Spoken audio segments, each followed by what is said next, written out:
तहरीक इंसाफ ने हुकूमत से मुज़ाकरात के लिए मुबैना तौर पर छीनी गई सीटें वापस करने और बानी समेत दीगर रहनुमाओं के खिलाफ दर्ज मुकदमात खत्म करने की शराइत आयद कर दी। डॉन न्यूज़ के प्रोग्राम दूसरा रुख में गुफ्तगू में अपोजिशन लीडर उमर अयूब ने वज़ीर-ए-आज़म के मुशीर राना सनाउल्लाह की मुज़ाकरात की पेशकश गैर संजीदा करार देकर मुस्तरद कर दी।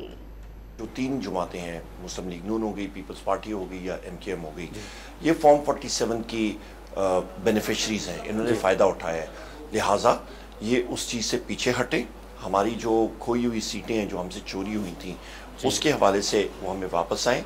वज़ीर-ए-आज़म इमरान खान साहब के ख़िलाफ़ केसेस, हमारे जो मिलिट्री कोर्ट्स के केसेस हैं, हमारे लोग पाबंद सलासल हैं, मर्द हैं, ख़वातीन हैं पाबंद सलासल, उनकी केसेस ख़त्म करें, फिर उनके साथ बातचीत हो सकती है। हाल ही में आपको राना सनाउल्लाह साहब ने दावत भी दी है कि आप आएँ, मुज़ाकरात करें और गैर मशरूत हों। नॉन सीरियस वो है, क्योंकि वहाँ पे तो फॉर्म 47 के जो आप समझें कि बेनिफिशरीज हैं वो सारे के सारे बैठे हुए हैं।